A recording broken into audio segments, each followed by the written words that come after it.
Great. So welcome everybody to our Center for Pedestrian and Bicyclist Safety webinar titled Pedestrian Safety at Transit Bus Stops, Insights from National and State Crash Data, presented by Allison Rewalt. And we've also got Candace Brakewood, who worked on this project. She's a professor of civil engineering at University of Tennessee, Knoxville, but she wasn't able to be here with us today, but Allison will be presenting.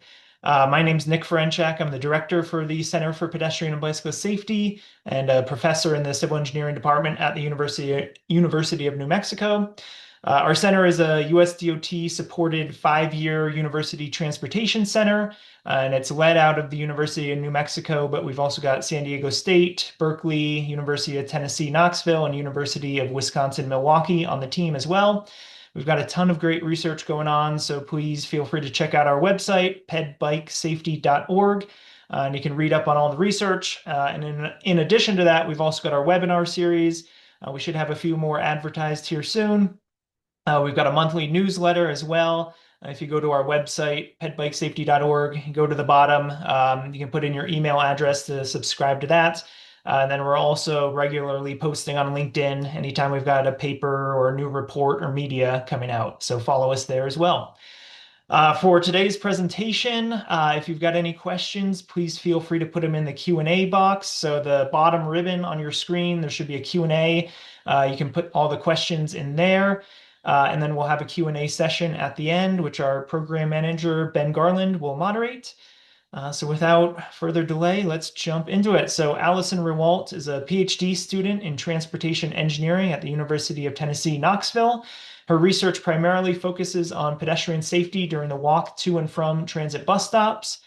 She didn't put it in here, but I'll add it as well. She's a recent ENO Future Transportation Leaders Fellow. She's an Eisenhower Fellow and also recently won a University Transportation Center Student of the Year Award. So she's been doing a lot of amazing work. Her work aims to support data-driven infrastructure improvements that enhance multimodal safety and urban mobility. So with that, Allison, the floor is yours. All right, thank you so much for that introduction. Give me just a moment to pull up my slides.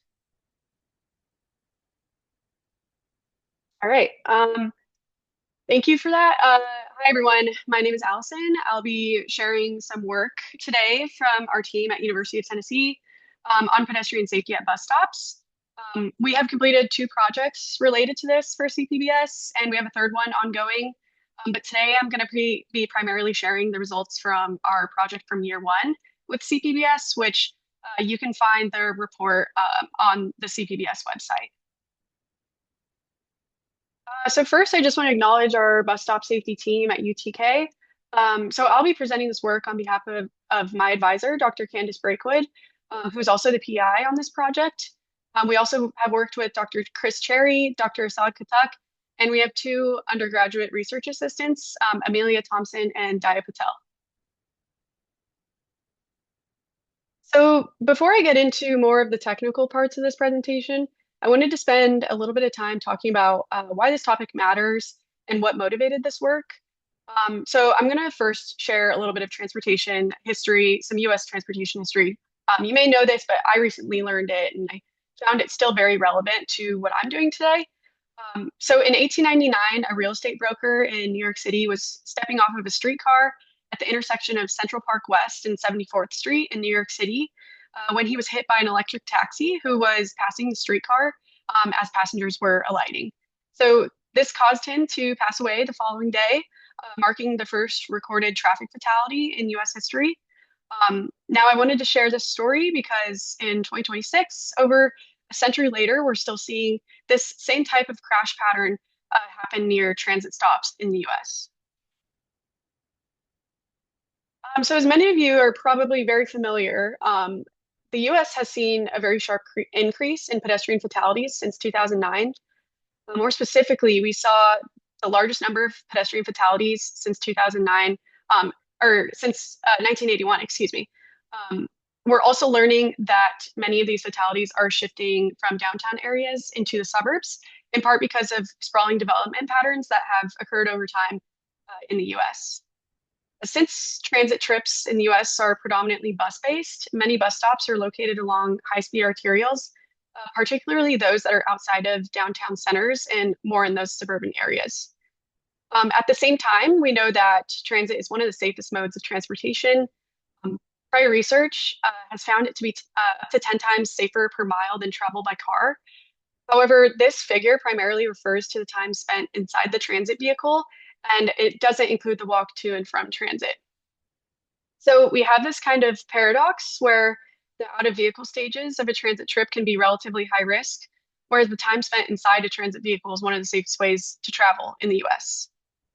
So this research is therefore motivated by the question of how to bridge this gap, specifically by understanding ways in which the pedestrian stages of a transit trip can be made safer. So in summary, safe access to bus stops is paramount to realizing the full safety benefits of transit in the United States. So conceptually, transit passengers can face a variety of crash risks throughout their journey. These risks can be more clearly understood by considering the different stages of a transit trip. So in this study, we focus specifically on the stages where the passenger is a pedestrian, which are demonstrated by the blue icons in this figure here. So first, during the walking stage, transit passengers typically walk up to a quarter mile to or from a bus stop. Many of these bus stops are located along higher speed arterial roadways, which can increase crash risk for pedestrians. In addition, the presence and the condition of pedestrian infrastructure, such as sidewalks, crossings, and pedestrian signals, may influence pedestrian safety as passengers walk to or from the stop. Next is the waiting stage. So while waiting for the bus, pedestrians are often exposed to passing vehicular traffic for prolonged periods of time. They may also interact more frequently with transit vehicles compared to other pedestrian groups. And the environment in which passengers wait, including whether the bus stop has amenities such as lighting, shelters, seating, or other infrastructure, may also influence crash risk. And finally, during the crossing stage, transit passengers typically need to cross the roadway at least once during a round transit trip. Crash risk for transit passengers may be influenced by the presence and the visibility of crossing infrastructure in close proximity of the bus stop, particularly because a lot of these bus stops are located on very high speed and wide roads. So crossing risk may increase when buses are stopped at the bus stop, because sometimes they can obstruct the line of sight between the motorists and the pedestrians when the pedestrians are crossing in front of the bus. And we particularly see this scenario often at near side stops. And lastly, in some cases, pedestrians may also engage in riskier crossing behavior if they are rushing to catch the bus before it departs. So based on these risks, this study focuses on several research questions related to pedestrian safety at bus stops. First, what types of data are currently used to analyze pedestrian safety at bus stops, and what additional data sources may be available to support further research? Second, what are the characteristics of fatal transit bus stop related pedestrian crashes? Third, how do fatal transit bus stop related pedestrian crashes compare to other nearby fatal pedestrian crashes? And finally, what are the characteristics of crashes at different injury severity levels for pedestrians going to and from transit stops using a unique data field in Minnesota crash data? So together, these questions aim to improve our understanding of the risks that pedestrians face when they're accessing transit and to identify opportunities to improve safety at and around bus stops. So now that I've given a little bit of discussion on the background and motivation for this work, I'm going to go into more of the technical parts of this presentation. So I'll start with a discussion on what we found from the literature review on pedestrian safety at bus stops, followed by a review of potential data sources for the study. Then we selected a nationwide and a statewide data source for our statistical analysis. And finally, I'll discuss some of our key findings and touch briefly on some of our ongoing CPBS projects. So for the literature review, we reviewed studies internationally that were published after the year 2000 that were related to pedestrian safety at bus stops. So first, I'll give a summary of the findings from the literature, and then second, I'll discuss the types of data methods used in these data and methods used in these studies. So for the summary of findings from prior literature, First, the characteristics of the roadway itself play a very big role. Very consistently throughout the literature, studies found that higher speeds and multi-lane roads and arterial roadways are consistently associated with pedestrian crashes near bus stops. Pedestrian infrastructure was also commonly referenced throughout the literature, particularly the presence and the quality of sidewalks, crosswalks, and other pedestrian facilities are closely related to pedestrian crashes near bus stops. Many studies actually linked the absence of this infrastructure to crashes near bus stops, while others found that it shapes how safe pedestrians feel with negative safety perceptions associated with lower bus ridership at those bus stops. So for crashes near bus stops at intersections, there tends to be more conflict points with turning vehicles. Additionally, pedestrians occasionally cross in front of the bus at a bus stop, which blocks the line of sight between passing traffic and the pedestrians. Crashes near mid-block stops are often associated with more severe crashes, and these locations are typically unsignalized. They usually lack crossing infrastructure, and they often have higher vehicle speeds. In terms of crossing behavior, studies show that pedestrians often cross mid-block or unmarked locations near bus stops, or they tend to cross against the signal. And throughout the review, many of the observational studies reported this behavior, which may reflect the need for crossing infrastructure to be more aligned with pedestrian crossing patterns near bus stops. The lighting and visibility are also important considerations. Lower visibility conditions are linked to pedestrian crashes near bus stops, which is especially relevant since bus stops generate a lot of pedestrian activity, and transit services typically operate during early morning, evening, or nighttime hours when lighting conditions are poor.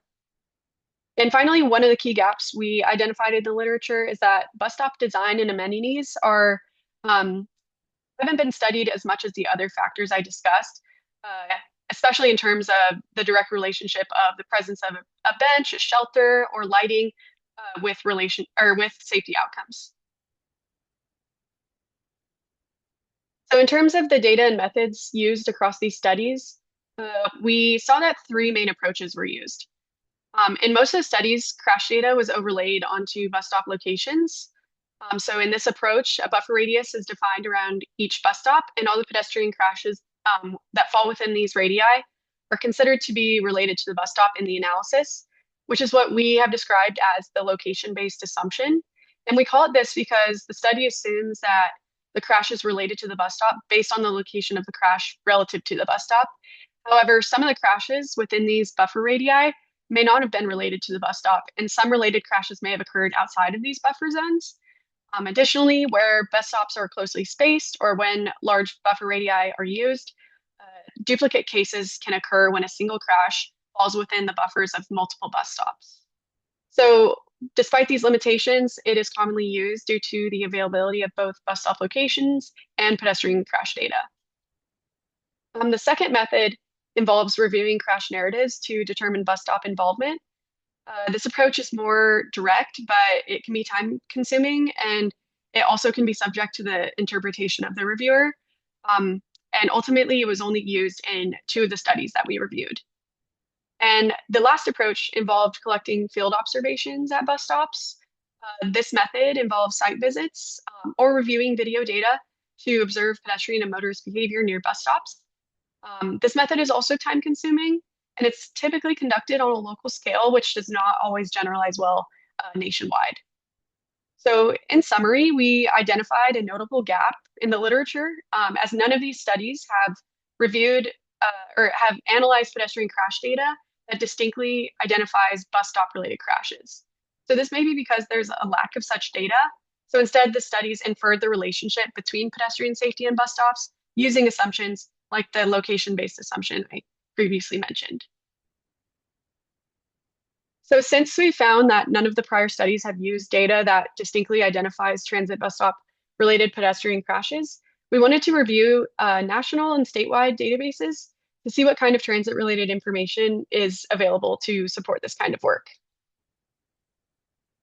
So our first objective was to understand how these crashes are being reported, specifically whether they're captured in a standardized way and what types of crash typing frameworks are used. We found that there are 2 general frameworks that are used to classify bus stop related crashes. So the first is from the Pedestrian and Bicyclist Crash Analysis Tool, otherwise known as PBCAT, where they first introduced a bus-related crash group in 2006, which includes any crash in which the pedestrian was crossing or walking to a bus stop or while waiting at a bus stop. Additionally, this framework provides a separate definition for school bus stop related crashes, which helps isolate the risks that are specific to transit. So PBCAT was updated in 2021 when the third version was released, and this version included a transit-related crash group where the three subtypes they classified different safety concerns at these transit stops. And the second framework is from Model Minimum Uniform Crash Criteria, or MUC, which defined a related to a bus stop data element.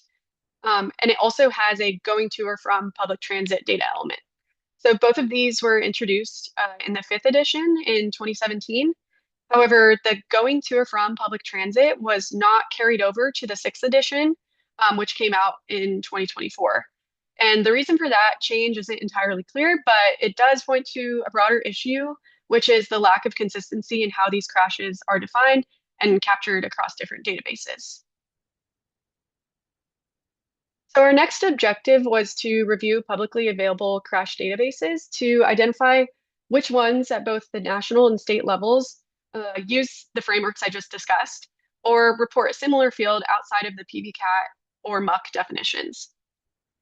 So starting with the nationwide datasets, we identified three datasets: the Fatality Analysis Reporting System, the Crash Report Sampling System, and National Transit Database's Safety and Security Database.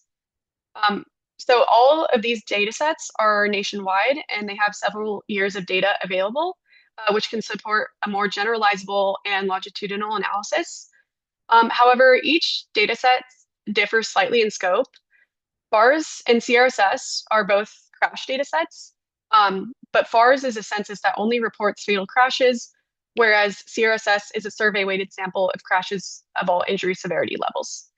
NTD is a little bit different. It focuses on transit agency reported major safety events, including traffic fatalities and injuries, but it also includes other incidents like security breaches. In terms of bus stop information in these databases, FARS and CRSS use both the PBCAT and the related to a bus stop data fields from MUC. And NTD captures all major safety events related to the transit system, but not just those that occur at a bus stop. So it's system-wide. Lastly, the availability of the crash data is fairly limited in sample size. And while NTD has a larger sample, it may not support the same depth of analysis specifically at the bus stop that crash data like FARS and CRSS can. So this figure shows a general overview of the state and local level information we were able to identify based on what's publicly available online. So we reviewed public data sets, crash dashboards, and data dictionaries to understand what types of information are being reported on the state and local level. It's possible that there are many other jurisdictions that report related information in their data. However, this figure is just based on what was publicly accessible online. But as you can see, most states use the elements from MUC to capture these transit-related crashes. Only North Carolina and Florida appear to use the PBCAT based on what was publicly available. And lastly, a number of states and cities reported related information that doesn't fall under either of the PBCAT or MUC definitions. For example, Charlotte, they provide detailed stop level information, such as inventory of bus stop amenities. And in DC, they have created a database of near misses reported by WMATA employees. So in summary, there was quite some variation in how this information is captured from state to state. So our key findings from the review of transit-related safety datasets is that many of the databases that report transit-related information are limited in sample size and availability. And this may be due to definitions of these fields used in the databases. For example, ours requires the bus to be present at the time of the crash, which leads to potential underreporting of this crash type. Additionally, there was variation in the implementation of the crash typing frameworks from state to state. But despite this, we found several advantages of the national data sets, including the several years of data, relatively larger sample sizes, and the opportunity to analyze nationwide trends. And lastly, we found that none of the prior studies have used any of these data sets to specifically analyze pedestrian safety at bus stops. So based on this, we decided to use the transit bus stop related pedestrian crashes reported in FARS for our nationwide analysis and crashes reported as going to or from transit in Minnesota for our statewide analysis. So now, as I just mentioned, we conducted a nationwide analysis of fatal transit bus stop related pedestrian crashes reported in FARS. For our study design, we wanted to compare fatal transit bus stop related pedestrian crashes with other nearby fatal pedestrian crashes to understand what risks are distinct to transit passengers or distinct to transit bus stops. So we did this using a binary logit model to compare the two groups. And second, we used hierarchical clustering to gain an understanding of the natural groupings of these crashes. So to compare transit bus stop related pedestrian crashes to other nearby crashes, we first mapped all of the pedestrian crashes in ArcGIS. Then we created buffer zones around just the transit bus stop related crashes and kept only the crashes that fell within those buffers. So in contrast to prior studies that put the buffer around the bus stops and overlaid crash data onto those buffers, we actually put the buffer around the transit bus stop related pedestrian crashes so that we could directly compare them to crashes happening in close proximity. We tested two buffer distances to see how sensitive the results are to the size of the analysis area. So first we used the quarter-mile buffer since that's the typical walking distance to a transit stop, which gave us a sample of 185 pedestrians or pedestrian crashes. And then we used a half-mile buffer, which was the largest distance we saw in the literature. And that sample included 420 nearby pedestrian crashes. So to start, I'm going to just walk through some of the key findings from our descriptive analysis and crosstabs. So starting with the crash location, we see that most of the fatal transit bus stop related crashes, actually about 78% of them occurred away from the intersection. So we saw a similar pattern in both the quarter and half mile buffer zones. So most of these crashes were happening in these mid-block segments. Looking at pedestrian infrastructure, sidewalks were relatively common, while crosswalks were less common. So for the transit bus stop related crashes, about 71% of those crashes reported a sidewalk, but only 27% reported a crosswalk. In contrast, crosswalks were relatively more common in crashes in the buffer zones. For the action of the pedestrian prior to the crash, the majority of pedestrians in fatal transit bus stop related crashes were crossing the road. We also saw that about 27% of pedestrians were stationary and adjacent to the roadway, which reflects a pedestrian standing or sitting at a bus stop on the roadside. Very few buffer zone crashes involve this behavior, which is kind of our initial indication that this type of crash may be more representative of pedestrians who are hit at the bus stop. In terms of roadway characteristics, most crashes occurred on arterials and on roads with speeds above 30 miles per hour. And we saw this same pattern for crashes in the buffer zones. And finally, looking at the bus involvement, about 24% of transit bus stop related crashes involved the bus. But given the whole sample, among those crashes that did involve a transit or commuter bus, a large majority of them were transit bus stop related. So moving on to the first part of our modeling, we wanted to identify which characteristics are associated with fatal transit bus stop related pedestrian crashes and how they differ from crashes that occurred nearby but were unrelated to the bus stop. So we used a binary logit model where our dependent variable was the crash type and the independent variables were selected based on some of our initial findings from the descriptive statistics and the crosstabs. The final model included crash location, speed limit, pedestrian age, the hour of travel, and the action of the pedestrian prior to the crash and the bus involvement. Lastly, we estimated two models in total one for each buffer zone to evaluate if the results were sensitive to the analysis area.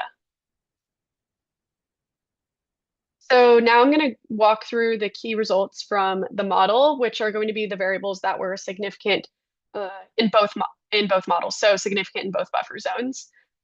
First, crashes at non-intersection locations were about 4.7 to 5.2 times more likely to be transit bus stop related, suggesting that mid-block locations may be an area to prioritize. Second, pedestrians aged 20 to 39 were less likely to be involved in transit bus stop related crashes compared to those who were aged 0 to 19. And this may reflect differences in behavior or travel patterns, but further analysis should validate this. Third, crashes during the morning peak were more likely to be transit bus stop related, likely due to higher bus ridership levels and traffic volumes during these hours. Fourth, the action of the pedestrian prior to the crash was significant. So crashes involving pedestrians who were stationary and adjacent to the roadway were much more likely to be transit bus stop related than those involving a pedestrian crossing the road. And so this provides evidence that this behavior is much more representative of transit bus stop related pedestrian crashes and is not commonly observed in other types of crashes. And finally, bus involvement was the strongest predictor. So crashes involving a transit or a commuter bus were much more likely to be transit bus stop related, which could reflect higher exposure to buses at bus stops or the way these crashes are coded in FARs. So moving on to the hierarchical clustering analysis, we use this method, which is an unsupervised machine learning technique that groups observations with similar characteristics together so that we could see the dominant groupings that naturally emerge in the data. So we had two main goals. The first was to identify the three main types of fatal transit bus stop related crashes. And second, we wanted to compare how these crashes group relative to the nearby pedestrian crashes. So to do that, we estimated three models. The first model includes only transit bus stop related crashes so that we can identify the three main crash scenarios within that group. And then in models 2 and 3, we added in the nearby crashes from the quarter mile and the half mile buffer zones to see how these group together with the transit bus stop related crashes. So this approach helps us determine whether transit bus stop related crash scenarios are distinct or if they cluster with nearby crashes and share similar characteristics. So for the results of the clustering analysis, I'm going to present the results cluster by cluster so that we can compare the characteristics of the same cluster across all three of the models. So starting with cluster 1, we identified a crash scenario in which a pedestrian is hit while crossing at an intersection to or from a bus stop. Looking across the models, we see that models 2 and 3 show very similar characteristics to model 1, as they also involved a pedestrian crossing at an intersection. However, in models 2 and 3, the composition of these clusters include both transit bus stop related crashes and buffer zone crashes, meaning they were clustered together and share similar characteristics. So overall, this suggests that this crash scenario where a pedestrian is hit while crossing at an intersection is not necessarily unique to transit stops, but it is also common among other pedestrian crashes in the surrounding area. Now, looking at cluster 2 across all models, we observed a consistent crash scenario where a pedestrian is struck at a mid-block location while standing on the roadside.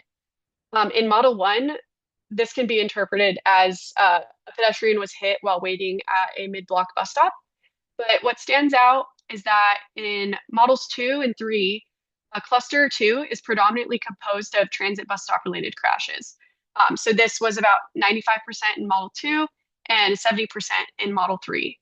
In other words, very few nearby crashes were grouped into the cluster with the transit bus stop related crashes, meaning that nearby crashes do not share characteristics that represent this crash scenario. So essentially, this suggests that this crash scenario where a pedestrian is struck while standing on the roadside is more specific to transit stops and likely reflects the added risk of being exposed to passing traffic for prolonged periods of time while waiting for the bus, which isn't something most other pedestrians necessarily experience. And finally, cluster three represents a crash scenario where a pedestrian is struck while crossing at an unmarked mid-block location. So in model one, this can be interpreted as a pedestrian crossing mid-block to or from a bus stop. However, in models two and three, this cluster includes a mix of both transit bus stop related crashes and buffer zone crashes. So similar case to cluster one, this suggests that this type of mid-block crossing crash is not necessarily unique to transit passengers or transit stops, and many nearby crashes occur under similar circumstances. Therefore, addressing this crash scenario would likely affect both bus stop related crashes and other crashes in the surrounding area that are unrelated to the bus stop. So here I just wanted to provide an example of each crash scenario identified in the clustering analysis. So these crashes were actually pulled directly from the sample of transit bus stop related crashes in FARS and from these corresponding clusters. We were able to match them with news stories and other information online to gain more context about what happened. So for cluster one, this crash occurred in New York City in 2016. And actually, if you're more curious about this, I got this information from the NTSB, did a full report on this crash. So if you have more questions about it, you can read into it. It's a very thorough investigation. But in this case, a woman was hit by a transit bus while crossing in the crosswalk at an intersection. The bus was waiting for a green light upstream so that it could finish clearing the intersection, and it didn't see the pedestrian crossing and subsequently hit her. In cluster two, this example occurred in Nevada in 2016. A pedestrian was waiting at a bus stop when a transit vehicle jumped the curb and struck her. Notably, the news report actually indicated that this bus stop was already due for removal or modification due to safety concerns prior to the crash. And lastly, the example from cluster three involved a pedestrian crossing mid-block near a bus stop when the pedestrian was struck by a motorist who was speeding through a mid-block segment. So you can see from the street view image here, this is a 5-lane roadway. So this is just an example of a particularly challenging crossing environment for pedestrians who are accessing and egressing this bus stop. So to summarize this analysis, because I know I just showed a lot of tables, I tried to consolidate it here for you to better understand. So we conducted clustering on the 3 samples of transit bus stop related pedestrian crashes, the quarter-mile buffer zone crashes, and the half-mile buffer zone crashes. Model 1 identified 3 main types of transit bus stop related crashes. The first being pedestrians hit who were, while they were crossing at an intersection, going to or from a bus stop.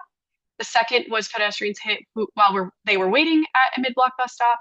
And the third was pedestrians hit while crossing to or from a mid-block bus stop. When we look at models 2 and 3, where we analyzed both transit bus stop related and nearby crashes, we see that these same patterns appear again. However, cluster 2 stands out as being predominantly transit bus stop related. So this essentially means that very few buffer zone crashes shared these characteristics, suggesting that this crash scenario where pedestrians were getting hit as they were standing on the roadside at a mid-block location is specific to transit stops. On the other hand, crash types involving pedestrians crossing the roadway did not clearly distinguish between transit bus stop related and nearby pedestrian crashes. These clusters were made up of a mix of both groups, suggesting that these types of crashes are more similar in nature, regardless of whether they are related to a bus stop. So overall, the clustering analysis identified 3 main crash types, but only one crash type where pedestrians were waiting at mid-block stops appeared to be specific to transit passengers and transit stops, while the other 2 reflect broader pedestrian safety issues in the surrounding areas.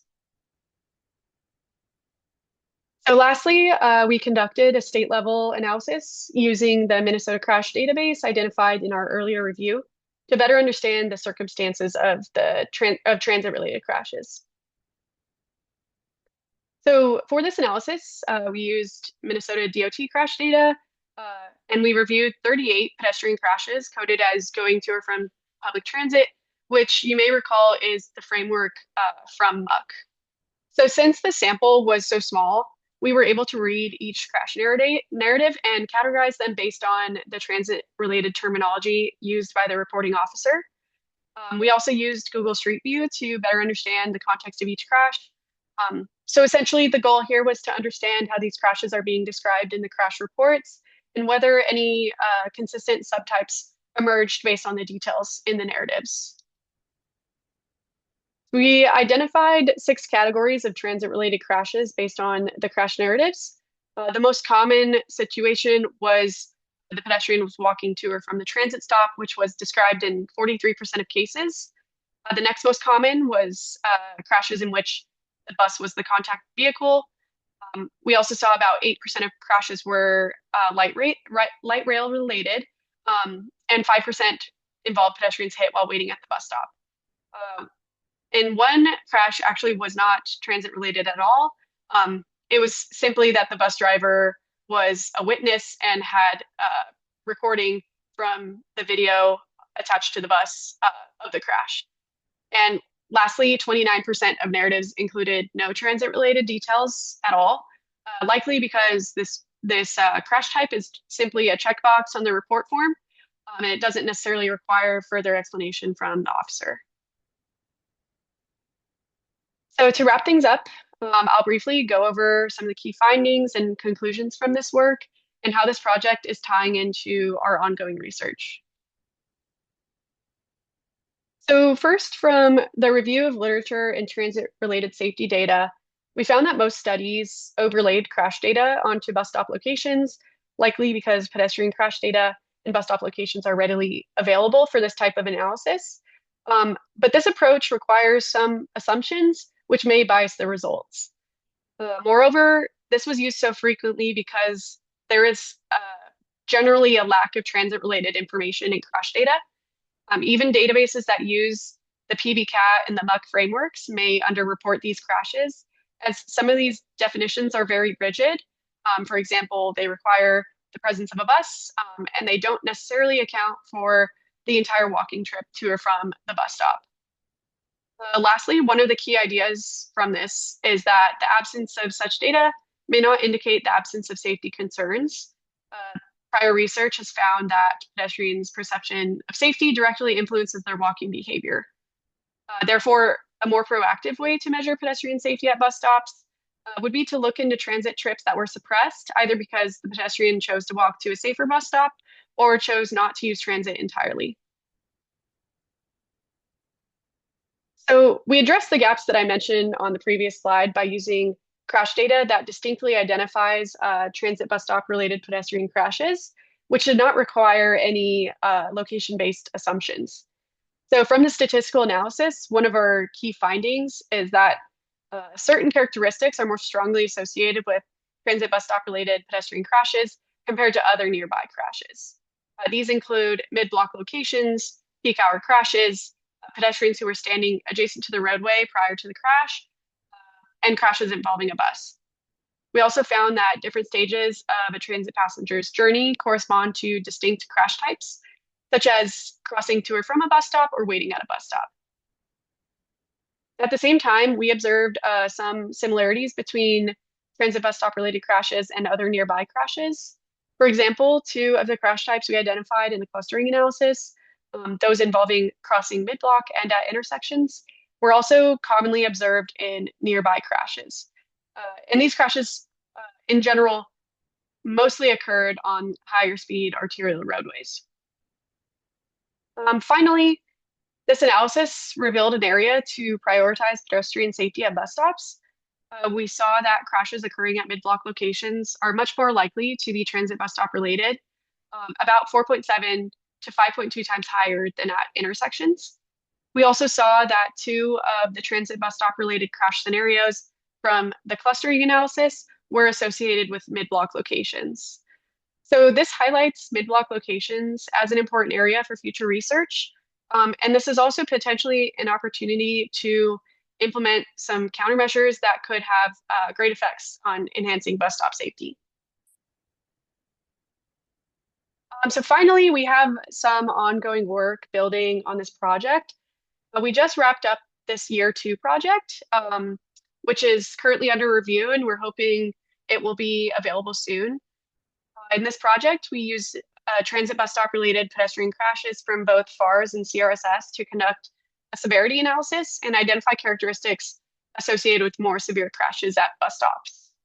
So we do have some preliminary findings we can share, suggesting that severe transit bus stop related crashes are associated with factors such as darkness, higher speed and wider roadways, mid-block locations, older pedestrians, bus involvement, unmarked crossings, impairment, speeding, and obstructed view crashes. In addition, we have another ongoing project as part of year three of CPBS. And in this project, we're using police report crash narratives and large language models to better identify and classify transit bus stop related pedestrian crashes. So we're using crash narratives from Louisiana, Minnesota, Ohio, and Tennessee.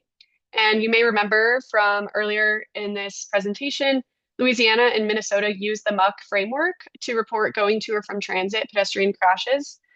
So we're going to be using those as a reference or kind of like a ground truth to evaluate how well the large language model can identify these crashes. And then we're going to apply the model to crash narratives in states like Ohio and Tennessee, where a specific transit-related crash type is not reported. So this will allow us to kind of assess the extent to which these crashes may be underreported nationwide. And in the final stage of this project, we're planning to cross-check these results with FARS. So we will match the case from the state level data with the record in FARS to kind of evaluate how they were coded in FARS, specifically checking whether or not they were reported as bus stop related in FARS. So we're currently in the weeds with this project and hoping to have results by the end of the year. But we think it'll be a big contribution to just help standardize the reporting of these crash types a little bit better. So with that, that concludes my presentation. Thank you to CPBS for funding year one, two, and three of this bus stop safety work. And at this point, I'm happy to take any questions or explain anything further. All right, great presentation, Allison. We do have a handful of questions in the Q&A, so I will just pick a few and we'll see how many we can get. All right. So first question is, since the data originate with police reports, how does the reporting officer know whether the crash is related to transit, especially if the victim was killed and can't talk about what their intention was? Yeah, I think that's definitely one of the major limitations of this crash type. In terms of fatal crashes, we suspect that this is underreported for exactly the reason you stated. How are you supposed to know if the pedestrian who was killed was actually walking to transit? So that is something we are trying to address in that year three project. So we're hoping we can get some clarity on that, but we have the same suspicions as you. So one of the major limitations, of course, of crash data. All right, next question, I'm going to combine two related questions. So have you studied whether the co-location of bus stops and crosswalks significantly improves passenger safety? And if so, does it matter if the crosswalk is before or after the transit stop, like where the bus stops, like people are crossing in front of the bus or behind the bus? Yeah, we haven't specifically done a lot of work on that, but I can point you to some studies just off the top of my head from our literature review. I know that Patrick Singleton, he did a study using video data, more of an observational study, where he observed that behavior at intersections and kind of compared the relative safety of near side stops and far side stops.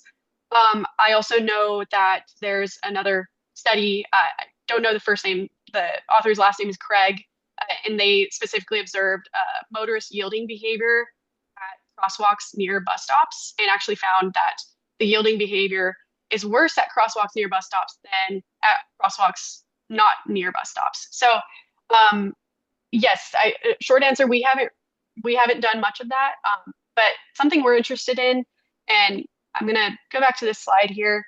Uh, in in this project, we want to know more about the crossing circumstances. So whether they were in a marked or unmarked location, or whether it was one of those obstructed view crashes.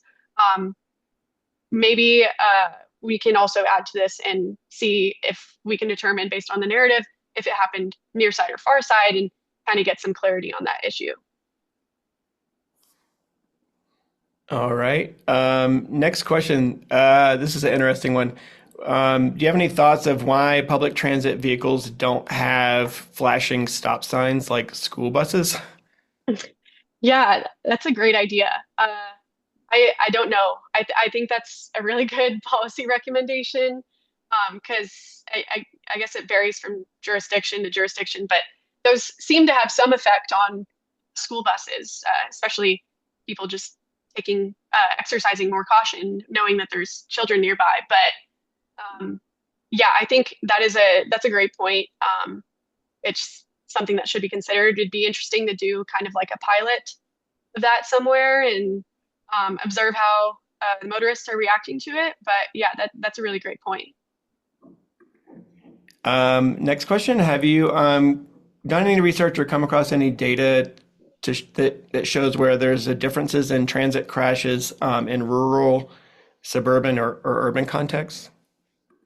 Um, I I haven't come across anyone that's done that. I think that's a really good point, especially just thinking about the differences between urban and suburban areas and how transit operates in those settings. Like in a really dense urban area, you have transit stops on every corner. Depending on the road, I guess sometimes traffic calming measures are just natural in those settings versus like in suburban areas, you have bus stops that aren't even on sidewalks, on these wide, high-speed arterials. They're spaced farther apart. So I think that is a huge gap for sure. Um, One of the limitations of bars actually is that they don't distinguish between urban and suburban areas. So we're kind of limited in that we can't do that with the FARS data, but it might be possible on a smaller scale, like a state level analysis.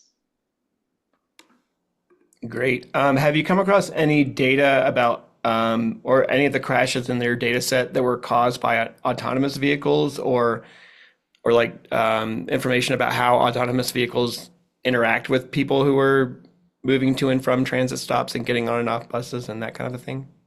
This is an interesting question because I actually do remember I basically read the news stories for every one of the crashes in these samples or in this FARS sample. And there was a case in which I think it was in San Francisco. A pedestrian was hit. It was transit bus stop related, um, and the autonomous vehicle blocked the emergency response units from getting to the pedestrian. And I don't recall whether it was a fatality. I'm pretty sure it was because it was in FARS, but that's the only firsthand example I have with this data, but uh, definitely something to consider. All right. What are the most effective countermeasures to use at mid-block crossings on multi-lane arterials? Is that something you looked at? Yeah, I've looked into a few. I think I forget federal highways. I think it's like countermeasures at work or something to that uh, title. Um, I think high visibility crossings are there's some good evidence out there that can reduce crash risk in these mid-block segments. I think yeah, it's not enough to just put a crosswalk. I think we are all very familiar with that. So I think high visibility crossings maybe that to some degree has a similar effect as, the transit bus having a stop sign on it, except that stays fixed near the bus stop. And so it would be interesting to explore that. But yeah, I think mid-block locations are where these crashes are happening the most, and they're associated with severe outcomes. So I think that's definitely where I would recommend, based on what I understand from this, focusing efforts. But yeah, I guess the first idea that comes to mind is the high visibility crossings. Okay, next question. Would these findings support requiring the repositioning of transit stops or adding safer crossing infrastructure for mid-block and arterial transit stops? Yeah, I think you could argue that. Of course, it's a little bit context sensitive, I think. I like these crashes are still happening at like intersection bus stops, so it's not necessarily the solution isn't necessarily moving mid-block stops to intersections, but maybe strike a balance between those things, adding high visibility crossings, and where it's feasible, maybe relocating them closer to the intersection, or just reevaluating transit routes. And yeah, so I think there's a balance between those ideas. In the roadway characteristics in the police reports, was that based on like the posted speed limit, or bystander estimations, or how do they do that? I believe it's the posted speed limit. I'm pretty sure. I'm not 100% sure, but I think yeah, the posted speed limit. I think the officer gets that information. Okay. We had a request if you could talk a little more about how you define the buffer zone crashes. Yeah, I'm gonna go back to that slide just to make it a little bit easier.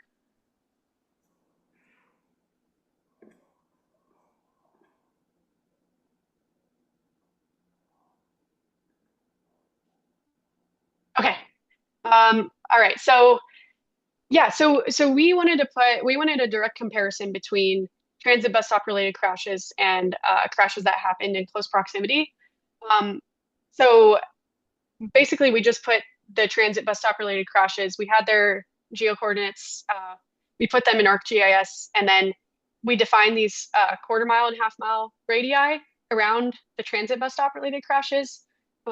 And so then we took all the remaining pedestrian crashes in FARs, and we plotted their geo coordinates in the same. We made another layer, and then basically at the end just captured the ones that remained in the buffers. We did get a recommendation that maybe perhaps like the scope of the study could be improved by, instead of doing the buffer radius, just taking a random sample of pedestrian fatalities in FARs. So yeah, I guess this one is a little bit dependent on the location of these crashes. I guess a less biased approach would be to just take a random sample of pedestrian fatalities. All right, next question. For the crashes, particularly crashes that were at night, like what were the difference between day and night crashes, and how did lighting play a factor? Like, did you find that there were more nighttime crashes where there wasn't adequate lighting, and so forth? Yeah, so we didn't get a significant result when it came to lighting, which is why I didn't necessarily spend too much time on it here. But I will say it's definitely that doesn't mean it's not a major factor. In fact, with the work that I've done in my in the year 2 project of CPBS, I found that to actually be probably the most influential factor. But yeah, I think bus stop lighting. There's a lot of literature on it, and it's definitely, in my opinion, potentially a low cost solution to mitigate some of these crashes at bus stops. But in this study specifically, we didn't really get a significant relationship to report. Next question. Did you find that there were any differences in the crash rate compared to the bus frequency. Like if it was a frequent route, maybe the car drivers are more used to seeing buses and being aware of transit users, that kind of a thing. Yeah, that's a really good point. We weren't able to incorporate any transit agency or frequency characteristics into this analysis because it was nationwide, and so it was going to be a little bit of a challenge to kind of wrangle all that data from different transit agencies, um, and especially because this data uh, went from 2015 to or 2014 to 2023. So we weren't able to do that, but that's definitely a consideration. I know a lot of prior work has paid attention to like ridership levels. I don't think anyone has considered frequency, but I think you're onto something there with more frequent stops, potentially increased awareness of the the motorists. All right, next question. Did you find that there were any differences in crash rates based on the intersection configuration, whether it was like a T or a four-way or five-way, that kind of a thing? So we didn't because almost 80% of the crashes happen mid-block. So I don't have the exact figure, but I think it was between 10 and 15% that happened at the intersection, which was only about 30 to 40 crashes. So we weren't able to get a lot from different intersection configurations. We also weren't able to really test the near side, far side comparison because that information is also available in FARs. But because such a small sample of these crashes happened at intersections, um, we weren't able to test that. But I think based on the literature, a lot of studies have focused specifically on the intersection and could probably answer that better than this one can. Um, but I think in general, because this was a fatal data set, most of the fatalities are happening mid-block and not at the intersection. So we didn't get a whole lot from uh, this data on that. Okay, I guess this will be the last question here. Did you look at any crashes that were on a like a center running BRT system? And do you have any thoughts of how that kind of configuration may or may not be safer?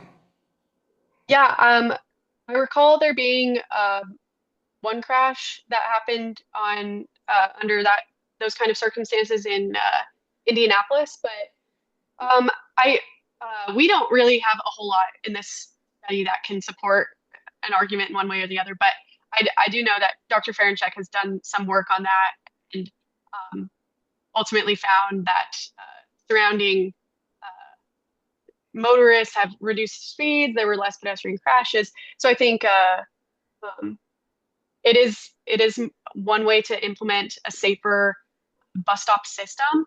Um, but my work can't support that yet. Maybe something in the future I can do related to that. All right, that's it for the Q&A. I'll let you leave any final thoughts and let Nick close us out.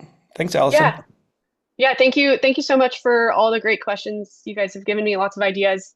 And again, if you're interested in this work, it's available on the CPBS website under the year one projects.